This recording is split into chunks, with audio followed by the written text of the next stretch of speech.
You are enough, so I am enough. Terima kasih ya Tuhan, untuk tahun yang dahsyat. Ajar kami selidiki hati kami dari dalam keluar. Terima kasih ya Bapa, terima kasih. Waktu kami gak lihat jalan kami, pelita itu adalah firman-Mu yang menerangi jalan dan kaki kami. Supaya kami gak jatuh tersandung. Urapi hamba-Mu, I'm nothing without you. Di dalam nama Yesus. Siap dengan firman Tuhan, katakan Amen. Come on, berikan tepuk tangan buat firman Tuhan. Please be seated. Welcome home everybody. Semua katakan shalom. Damai sejahtera memenuhi setiap saudara. Damai sejahtera menjadi semangat buat saudara. Damai sejahtera buat semua fans Arsenal. Akhirnya 4-0 juga. Lawannya Leeds United sih, bukan Manchester United. MU masih ucap syukur, nanti malam nggak tahu ya. Well, kita percaya bahwa kita masuk ke tahun inside out. So bilang inside out. Nah inside out ini bukan melulu mengenai, mungkin ada pikir, ini mengenai gambar diri kita nih diperbaiki. Mengenai semangat, mengenai apa sih integritas dan segala macam. Sebetulnya gini ya. Intinya, semua bilang intinya, Pastor ingin kita menghidupkan kembali the inside voice, suara yang kecil di dalam tapi dahsyat. Suara yang kalian seringkali snooze, yang matiin seperti alarmmu, yang berapa di sini yang kalau tidur perlu 10 alarm begitu ya. Dan semuanya gagal dan kamu terlambat karena kamu sering snooze. Kau matiin sehingga suara alarm akhirnya menjadi suara Nina Bobo yang terindah. Nah itulah tahun inside out ini. Saya percaya semua kita berasal dari Allah, katakan amin. Kalau kita berasal dari Allah, ada suara Allah di sini. Tuhan menciptakan manusia beda dengan anabul kita because we have conscience di sini. Ada suara yang dulu bilang, jangan ke situ. Ngana jangan makan itu. Ngana jangan minum itu. Jangan melangkah ke sana. Jangan lakukan. Tapi karena kita lebih kepingin di luar ini penuh, di luar senang, suara di luar lebih dengerin, that voice. Suara itu udah mati. Jadi inti tahun inside out adalah menghidupkan suara roh di dalam. Yang sekarang sudah bersatu dengan Roh Kudus. Yang mengerti katakan amin. Berikan tepuk tangan buat nama Tuhan. Haleluya. Nah, Februari sampai April ini kita akan belajar bahwa yang tadi orang dewasa itu mengerti hal itu. Dia mengerti ada suatu alarm di sini. Ada suatu peringatan di sini. Dan saya waktu pulang minggu lalu saya pas nyalain Elevation, Pak Stephen Furtick bilang, maturity, kedewasaan adalah orang yang tahu mana yang baik dan yang tidak baik. Orang yang tahu yang mana yang berkenan, mana yang tidak berkenan. Dan begitu dia tahu gak berkenan, dia tinggalkan cepat-cepat. Sebab itu saya percaya itulah kenapa suara itu harus hidup kembali. Di tengah dunia yang berkenan dan gak berkenan udah mix up, kita gak ngerti gelap dan terang, abu-abu, hitam dan putih, kita gak tahu. Kita perlu hidupkan kembali the inside voice, suara Roh Kudus di dalam kita yang lebih besar dari roh-roh yang ada di luar. Berikan tepuk tangan bagi nama Tuhan. Ayat ini yang Pastor Timmy udah warning akan terus dikatakan sepanjang tahun inside out adalah Amsal 4:23. Jagalah hatimu, left bahasa aslinya, yang artinya semua tahu kemarin pikiran, perasaan, kehendak. Jaga semuanya itu pikiranmu, perasaanmu, kehendakmu dengan segala kewaspadaan. Jangan cuma lalu lalang aja, jangan cuma nyambi aja. Tahun ini serius, katakan serius. Tahun ini benar-benar perhatikan, pakai CCTV, jaga itu. Di tengah-tengah musim kering ini, karena dari situ, dari inside itu, akan terpancar kehidupan, burst out, flowing out, keluar, inside out, kehidupan. Saya percaya semua sedang mencari hal yang hidup, ekonomi yang hidup, kesehatan yang hidup. Kalau kau mau ada kehidupan, pusinglah, waspadalah, sibuklah, jaga hati yang di dalam. Maka yang di luar pasti terjadi. Yang ngerti katakan amin. Dan Pastor Tim udah kasih banget good opening minggu lalu bahwa hati-hati dengan garbage in, garbage out. Semua tahu prinsipnya di dunia ini. Yang lu masukin itulah yang keluar. Kalau masuknya baik, keluarnya baik. Kalau yang masuknya sampah, keluarnya sampah. Sehingga Pastor Timmy bilang hati-hati dengan konsumsi kita. Apa yang kamu lihat, kamu pikir, kamu renungkan. Lingkungannya juga dijaga. That's why cool. Saya harapkan menjadi lingkungan yang sehat, yang aman dan nyaman. Untuk saudara tahun Inside Out ini. Kita pikirkan hari-hari ini, apa sih yang orang dewasa bisa dapatkan dan anak-anak gak bisa dapatkan. Ibu baju pink. Apa yang diperlukan untuk dewasa sehingga kamu baru bisa lakukan? Apa? Satu contoh aja. Kamu harus jadi dewasa dulu supaya kamu bisa lakukan atau dapatkan itu. Apa misalnya? Ikut pemilu misalnya. Kenapa harus 17 tahun? Karena diharapkan waktu orang dewasa ikut pemilu, dia memilih secara bijak. Bukan karena uang. Ya kan? Tapi kenapa hari-hari ini kita jadi orang yang ngedumel sama yang kita pilih, karena kita gak milih secara dewasa. Umur lu dewasa, tapi waktu kita milih, ikut pemilu yang dianggap, umur 17 tahun dianggap bukan karena keren-kerenan bisa ke bilik pemilih, tapi diharapkan lu udah research, diharapkan gak cuman yang tampangnya di sinetron aja, atau tampangnya ngetop aja, mulai pilih pemimpinmu dengan bijak. Semua bilang bijak. Nah, orang bijak itu orang yang dewasa. Kenapa minum alkohol harus dikasih umur? Kenapa gak dari bayi boleh minum alkohol? Ya, karena diharapkan waktu dewasa seharusnya dia tahu bilang stop. Dia tahu ini udah bahaya. Dia tahu udah kelewatan, kadar alkoholnya bisa buat gua nabrak, drink and drive, buat orang mati. Tapi kenapa hari-hari ini justru kita lihat berita orang-orang yang layak nyetir justru sembarangan nyetirnya. Karena dia minum yang sembarangan. Nonton film dewasa. Diharapkan kenapa harus umur? Supaya kamu bijak. Kamu tahu ini sehat atau tidak sehat buat aku untuk tonton. Ini toksik gak buat roh dan jiwaku. Diharapkan begitu. Anak-anak kecil nonton semua makanya rusak. Tapi betapa banyak hari-hari ini kita makannya dengan film-film dewasa. Malah kita akhirnya menjadi orang-orang yang terikat dengan pornografi.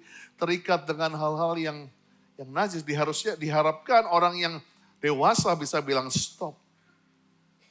Dan yang terakhir tentunya orang dewasa lah yang bisa menikah. Kamu pakai cincin ini di luar, bukan berarti kita bisa bebas dari pengurapan bujangan kita yang gak pernah kita lepasin. Lu boleh pakai 10 cincin kawin, tapi kalau dalam lu masih playboy, masih gak berasa punya bini, gak berasa punya maitua gitu ya, gak berasa punya pasangan, percuma.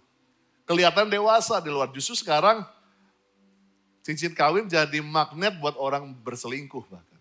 Kenapa? Lebih berkecukupan katanya. Lebih dewasa, lebih bijak katanya. Sehingga saya percaya bahwa waktu saya seringkali suruh pakai mempelai pria wanita pakai cincin sebetulnya adalah melambangkan kesiapan di dalam untuk siapkah kamu untuk mengasihi bagaimana Tuhan mengasihi jemaat, bagaimana kamu tunduk kepada Tuhan. Lebih kepada situ. Bukan sebagai tanda apapun yang membuktikan apapun. Dan biarlah saudara-saudara yang pakai cincin kawin hari-hari ini mengucap syukur supaya perkawinanmu jadi dewasa, perkawinanmu jadi indah selalu. Berikan tepuk tangan buat Tuhan. Haleluya. Kolose 1:28. Yuk cepat. Waktuku udah gak lama. Kristus itulah yang kami beritakan kepada setiap orang. Jadi kalau Di gereja ini mulai nggak khotbahin mengenai Yesus, tegur kami. Kami mengingatkan dan mengajar, bahkan bahasa aslinya yaitu nautetontes, itu artinya menegur. Jadi kami di sini berikan hak buat pastor, buat leadership untuk menegur bagi orang-orang yang mau dewasa. Katakan amin. Mengingatkan, mengajar, menegur mereka semuanya dengan segala kebijaksanaan. Tujuan kami supaya setiap orang di komunitas ini dapat dibawa. Nah, kata dibawa ini adalah parastemoen, artinya dipersembahkan. Bukan hanya dibawa tapi dengan proudly. Dengan bangga kami persembahkan kepada Allah. Sebagai apa? Orang yang dewasa. Semua teriak dewasa. Orang yang telion dalam hal-hal rohani. Karena kamu sudah bersatu dengan karakter Kristus. Jadi itulah yang pesan yang membuat Inside Out ke gereja kami atau gereja kita sama-sama. Bahwa kita harus gak sungkan-sungkan untuk memberitakan kepada setiap orang. Mendisiplinkan mereka supaya nanti di hari penentuan itu dengan bangga we present to Jesus. A spotless church. Gereja yang tidak bercacat kerut. Gereja yang disebut umat yang layak, umat yang berkenan, umat yang dewasa. Karena umat yang dewasa mendapat berkat yang dewasa. Katakan amin. Kalau kamu mau berkat yang dewasa, biarlah kamu menjadi umat yang dewasa. Nah, karena kita sedang belajar, dikatakan kamu harus bersatu dengan Kristus. Yuk kita akan hari ini khususnya belajar mengenai maturity ini. Kita akan menyoroti satu kisah Yesus di Matius 13 ayat 31 sampai 32. Saya ambil bahasa Inggrisnya supaya lebih cepat karena terjemahannya lebih saya suka. Karena terjemahan bahasa Indonesia ada beberapa tidak disebutkan. Dikatakan ini adalah parable of the mustard seed atau perumpamaan benih biji sesawi. Dikatakan here is another illustration Jesus used. Ada ilustrasinya di sini. The kingdom of heaven is like a mustard seed planted in a field. Kerajaan Allah seperti benih biji sesawi yang ditanam di ladang atau di dalam tanah. Katakan dalam tanah. It is the smallest, katakan smallest. Yang terkecil dari semua benih. Jadi Tuhan bilang, bukan hanya dikatakan kerajaan Allah itu sangat menghargai benih, makanya best seed itu penting, tapi benih itu harus ditanam di dalam tanah, karena benih itu betul mustard seed, atau benih biji sesawi itu ada yang terkecil, but it becomes the largest of garden plants.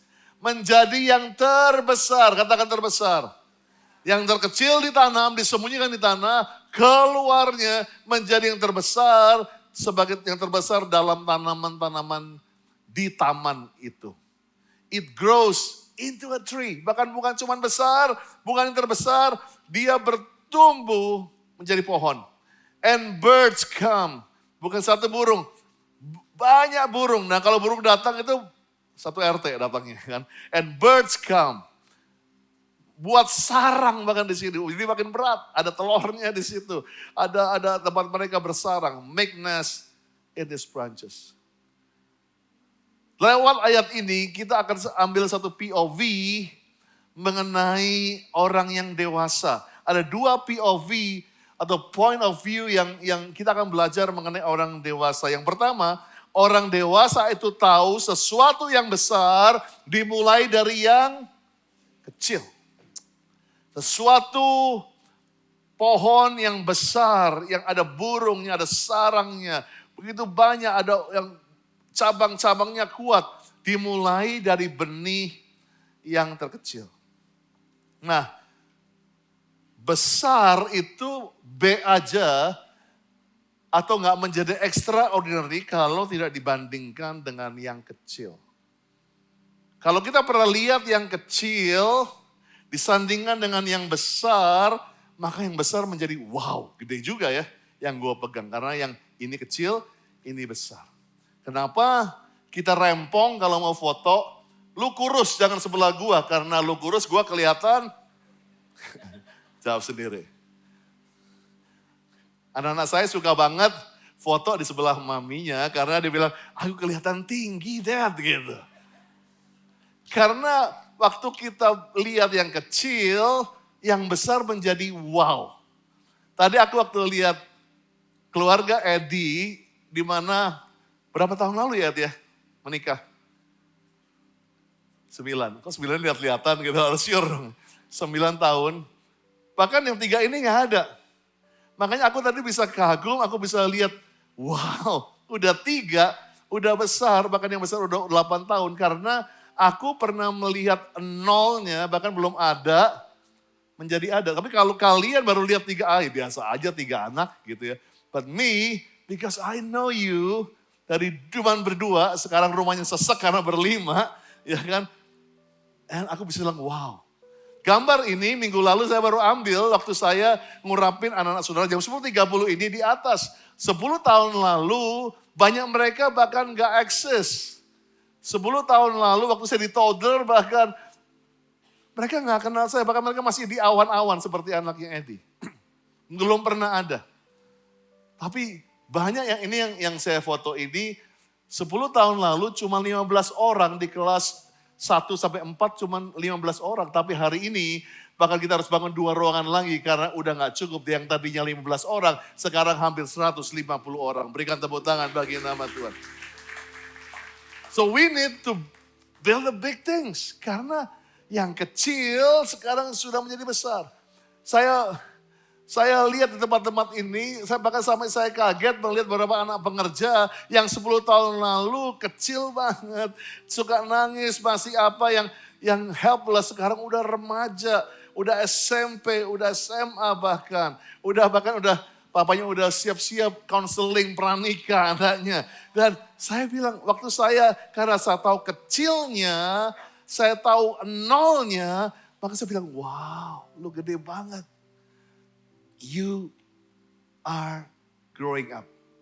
Maka saya kasih judul hari ini, judulnya Grow Up. Semua bilang grow up.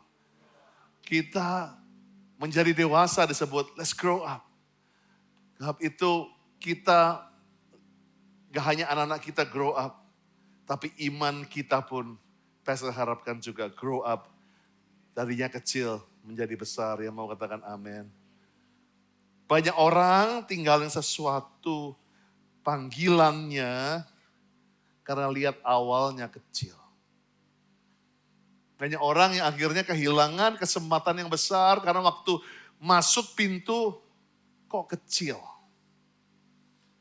Seperti hamba yang tidak setia, yang dikasih 1 talenta, dikasih kok 1. Tetapi lihat yang 4, yang 5, dia terima, dia ucapkan syukur. Dan dia doakan dan berlipat ganda. Tapi yang 1 gak ucap syukur, ditanam, dibiarin aja. Karena dia menganggap itu kecil. Gak ada artinya. Berapa saudara yang kehilangan yang besar karena engkau menolak yang kecil. Banyak orang meremehkan. Tidak mau pandang yang kecil. Kenapa kamu menjadi besar? Karena waktu aku masih cuman kecil dan gak ada punya apa-apa, gak ada yang dengerin aku, Pastor. Aku perlu jadi kaya, aku perlu jadi hebat, aku perlu jadi terkenal, supaya orang bisa give me approval. Makanya banyak orang rempong jadi gede, jadi terkenal, walaupun terkenalnya dengan hal-hal yang gak baik. Dan saya harapkan orang dewasa menjaga nama baik lebih penting daripada menjaga karir yang baik. Tapi kamu dimusuhin banyak orang. Yang mengerti katakan amin. Ingat bahwa 5 roti 2 ikan bekal kecil di tangan anak kecil. Jangan bayangin 5 roti 2 ikan tuh ikan bobara yang gede, yang berapa kilo begitu ya. Ikan kecil, ikan tude bahkan lebih kecil mungkin nuggets. Harapan anak kecil. Dan semua orang senang dapat 12 bakul sisanya. Wow, we want 12. Tetapi saya percaya kalau gak pernah ada 5 roti 2 ikan yang dikasih dengan tangan yang kecil itu. Gak ada sisa 12 bakul. Yang mengerti katakan amin.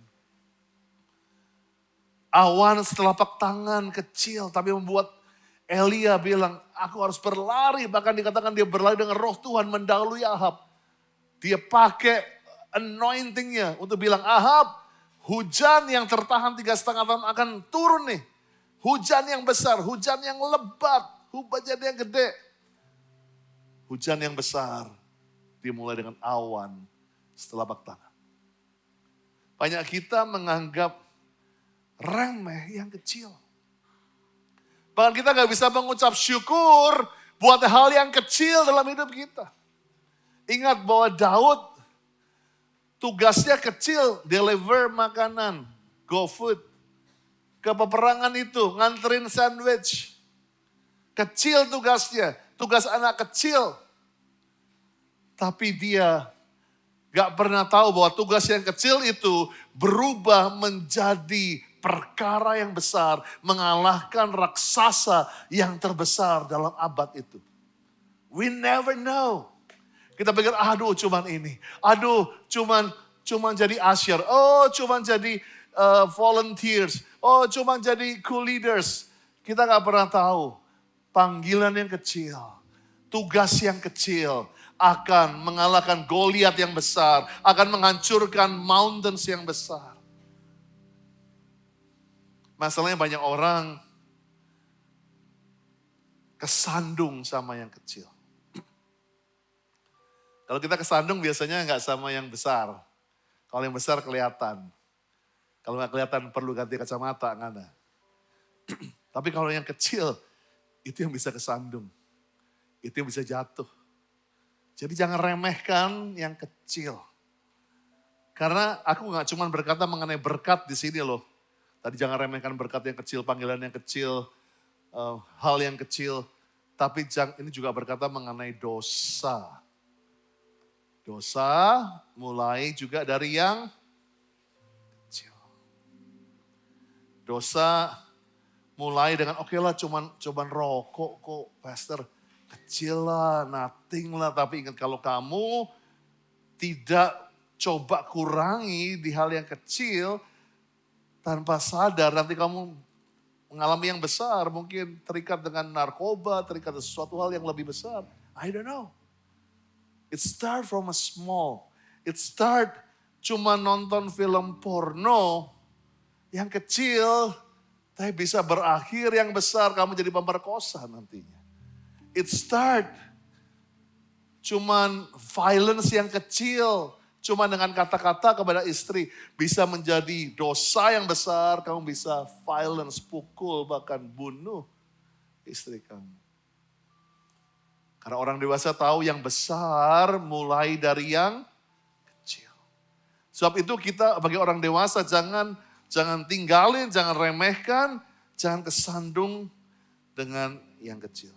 Yang kedua, orang dewasa tahu dari kecil menjadi besar itu perlu proses dan progres. Semua bilang proses dan progres. Oke, mungkin skip aja yang tadi yang pastor kasih definisi mengenai proses dan progres. Tapi kalau gini, apa sih proses dan progres? Bingung nih pastor main kata-kata begini. Proses adalah rangkaian langkah yang harus kamu jalani. Progres seberapa jauh, berapa langkah kamu sudah maju dalam proses itu. Jadi gini loh, menjadi dewasa kamu harus tahu oke, perlu proses. Perlu makanan bergizi. Perlu diisi dengan hikmat, kamu tahu. Tapi masalahnya banyak orang tahu prosesnya, tapi gak pernah mau ukur progresnya. Kamu kalau orang, oke kita terima, tapi kalau kamu SD sampai umur 25 tahun, nah something wrong with you. Nah, kita perlu lihat progresnya. Berapa lama kamu sudah jadi Kristen? Bukannya kita, tapi kita harus mencalon saudara to grow up. Bukan hanya tubuh dan umur, tapi juga karakter dan sifat dan kebijaksanaan kita. Yang mengerti katakan amin. Dan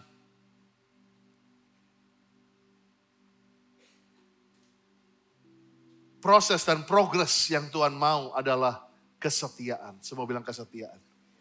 Di dalam menjadi dewasa kita perlu satu karakter Kristus. Yaitu setia. Kita harus belajar bagaimana kata setia itu tidak melihat circumstances, tidak melihat keadaan, tidak melihat musim, tidak melihat sizes. Tetapi kesetiaan adalah sesuatu yang Kristus lahirkan, the inner character dalam hidup kita. Lukas 16 ayat 10, barang siapa yang setia atau hupomore dalam perkara kecil, ia setia juga dalam perkara yang besar. Barang siapa tidak benar dalam perkara kecil, ia pasti nggak benar juga dalam perkara yang besar.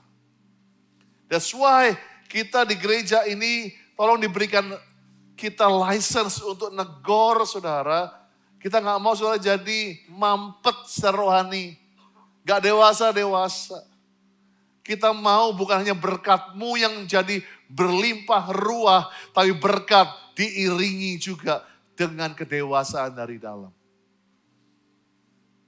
Karena kita lihat banyak orang yang gede luarnya.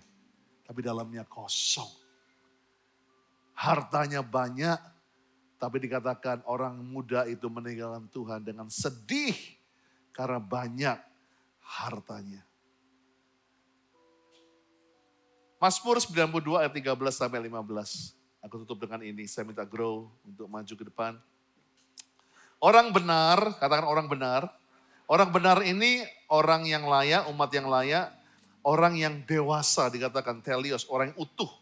Orang benar akan bertunas seperti pohon korma, tumbuh subur seperti pohon aras di Libanon. Why? Kita dilambangkan sebagai pohon korma, karena pohon korma adalah pohon yang terhebat yang bisa tumbuh dalam musim yang paling kering. Satu pastor berdoa, akan ada pohon-pohon korma di Pondok Indah ini, di mana engkau di musim kering ini terus bertumbuh, berbuah, dan kuat di dalam nama Yesus. Ya, engkau disebut sebagai pohon korma karena pohon ini terbukti. Tetapi sebelum, bahkan waktu aku lihat TikTok kemarin ada pohon korma yang dijual 2 miliar karena batangnya besar dan simetris dan daunnya juga simetris, buahnya banyak, gak terlalu tinggi sehingga bisa dinikmati dengan mata yang gak terlalu jauh, dijual 2 miliar. Tetapi dikatakan sebelum pohon korma itu begitu besar, ayat 14, pohon korma itu benihnya, mereka yang ditanam, benihnya ditanam di dalam tanah di bait Tuhan.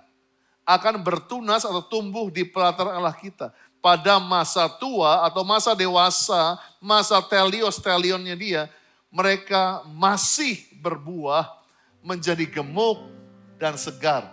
Inilah doa pastor, bahwa setiap kita akan menjadi pohon waktu dewasanya, waktu besarnya, menjadi berbuah, menjadi gemuk dan segar. Tetapi apa yang terjadi, itu harus dimulai dengan satu yang kecil, yang namanya mustard seed, yang namanya benih pohon korma ini. Harus dimasukkan ke dalam tanah. Katakan dimasukkan. Harus nyampur dengan tanah. Harus kotor dengan tanah. Harus gak kelihatan karena kamu ditanam. Bahkan pohon korma itu sengaja ditaruh batu di atasnya. Karena diharapkan waktu dia di dalam tanah itu, akarnya, kalau tidak dikasih batu, akarnya akan keluar. Keluar tanah. Sehingga tidak kuat. Tapi dikondisikan oleh yang menanam, ditaruh batu, sehingga pertama dia akan merambatkan akarnya ke dalam, nggak kelihatan. Itulah hari-hari ini. Kenapa kamu diizinkan sebagai benih yang ditanam, disembunyikan. Engkau benih yang main-main dengan tanah, bau tanah. Engkau rasanya dirty banget. Karena kamu sedang dibuat akarnya makin kuat ke bawah. Sehingga pada saat ini nanti, pohon ini akan hancurkan batu itu. Dan keluar bertunas secara besar.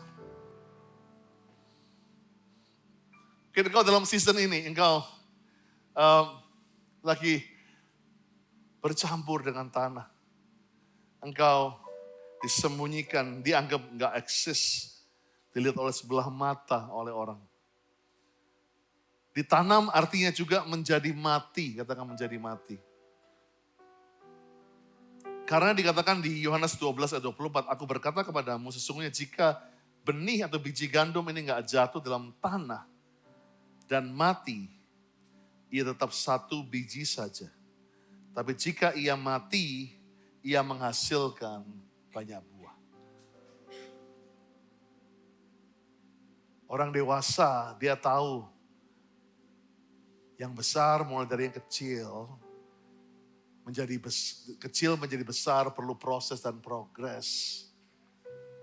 Dan orang dewasa tahu waktu dia ditanam, disembunyikan, gak dianggap, bahkan sempat mati. Tapi benih itu kalau gak mati, dia tidak membelah. Kalau gak membelah, dia gak keluar kehidupan. Kalau gak hidup, lupakan bye-bye sayonara mimpi menjadi pohon korma yang besar. Lupakan menjadi sesuatu yang dahsyat di luar kalau kamu tidak disembunyikan dalam tanah. Yuk bangkit berdiri sama-sama. And I want you to remember, bagi yang sekarang lagi kamu rasa Tuhan kok tanganku kotor dengan tanah. Kok hidupku rasanya berdebu terus. Aku pegang sesuatu yang rasanya kok, aduh kayaknya yang layak dong Tuhan. Tuhan izinkan kamu lagi disembunyikan atau rasanya mati, rasanya tidak berfungsi. Rasanya kamu gak ditepuk di tangan supaya nanti kamu diingatkan. Karena kita juga dibuat dari tanah. Jangan anti main tanah karena kita dari tanah. Dan nanti bau tanah inilah yang kita akan terus diingatkan supaya nanti waktu kamu jadi pohon korma yang besar. Orang-orang berada di bawahnya, ayo senang foto di situ, makan buahnya. Kamu tetap percaya, kalau aku gak pernah benih itu mati. Aku gak pernah di masa-masa aku disembunyikan di ruang doaku sendiri. Nangis sendiri, bergumul sendiri. Orang gak anggap kalau aku gak pernah lewat situ. Aku gak pernah sampai di sana. And that's what happened with our church. Aku mengucap syukur kita diizinkan di ruang kos yang kecil ini. Kita berdesak-desakan secara fire hazard gak baik sebetulnya. So kita berdoa supaya gak ada apa-apa. Tetapi waktu aku bilang Tuhan, why? Why? Tapi saya percaya kalau kita gak pernah ngalamin kecil seperti ini. Nanti waktu masuk tempat yang baru yang besar. Kita bisa bilang all glory to God. Semua kemuliaan cuma punya Tuhan. Sehingga saya sekarang doanya bilang oke Tuhan. Aku gak lagi bermimpi yang perlu bintang apa minta tempat yang besar. Tapi Tuhan bilang setia di dalam perkara yang kecil. Setia dalam perkara yang kecil. Untuk dipercayakan perkara yang besar. Tuhan izinkan, katakan izinkan. Rasanya 10 tahun ini kita tuh kayak ngalami proses-proses dikecilkan. Harus pindah rasanya, aduh punya ngalami, kepingin beli gedung gak bisa karena gak punya uang. Kalau apa kita diizinkan semua. Kita dianggap, kita serasa kita dikondisikan dalam laci, disembunyikan. Kita gak lagi care buat tepuk tangan orang dalam 10 tahun ini. Well tahun-tahun pertama, kita nantikan itu, ingat gak Instagram kita bombastis banget tahun pertama. Tapi Tuhan bilang after that karena Tuhan kondisikan kita harus sembunyi. Gak ada lagi waktu untuk wow di luar, kita yang penting sehat di dalam. Tuhan izinkan kita seperti itu. Sampai akhirnya gue baru sadar setiap kali gue didoain ini berdua, bilang pastor supaya sabar, supaya bisa ngampunin. Kok gue kayaknya hidupnya jelek banget gitu ya. Setiap berdoa, doanya biar pastor kuat. Karena mereka tahu bahwa pastor itu sengaja Tuhan kasih kayak limit. Karena limit itulah membuat saya justru lebih aman. Disembunyikan di tanah itu. Saya kemarin waktu, our Christmas jadi heboh karena hampir 3 kali lipat dari attendance kita datang di Christmas. Everybody, semua di gereja kita mulai bilang, wow, grow bertumbuh ya, grow apa semua bilang. Saya gak sempet ya ngucap syukur tapi gak sempet kayak wow keren ya gue 2 hari gak tidur gitu. Merayakan kayak MU menang gitu, enggak gitu ya. Balik lagi ke MU lagi. Tapi Gue gak lagi keder pasti. Oke, that's good, but let's move on. Let's move on. Tuhan belum selesai. Tuhan masih punya rencana yang lebih besar lagi. Jadi kebesaran buat saya gak buat saya keder. Karena Tuhan menunjukkan aku setia dalam perkara yang kecil. Berjalan bersama engkau dalam perkara yang kecil. Sekali waktu besar, itu menjadi Tuhan yang besar. Tuhan yang dahsyat. Come on, berikan tepuk tangan bagi Tuhan. I'm already loved. I'm already chosen. I know who I am. I know what you've spoken. Come on, yang kecil. I'm already loved. More. More than I could imagine. Yang kecil bilang, Daddy is enough. I'm already loved. I'm already loved. I'm already chosen. I know. Know who I am. Come on. I know what you've spoken. I'm already loved. More than I could imagine. Daddy is enough. Wow, that's enough. That's why di gereja ini, Atul bilang biarlah kita menjadi small church with a lot of people. Artinya gini, kita jangan pernah ninggalin smallness kita. Ya, nanti kalau udah gede mungkin jarang bisa kita duduk sama-sama setiap minggu pertama seperti ini. But let's be a small church with a lot of people. Jaga kekecilannya, jaga semangatnya. Karena waktu kita kecil kita bersatu, dan orang yang bersatu gak ada yang bisa mengalahkan kita. Ingat waktu kecil kita gampang gandengan tangan. So nanti kalau Tuhan percayakan mau sebesar apa, itu urusan dia Tuhan. Bukan urusan kita dan rempongnya kita. Tapi setia dalam perkara yang kecil. So jangan pernah ngiri sama rumput tetangga. Jangan pernah ngiri sama orang lain. Ukuranmu Tuhan yang tahu. Waktumu Tuhan yang tahu. Come on, berikan tepuk tangan buat Tuhan.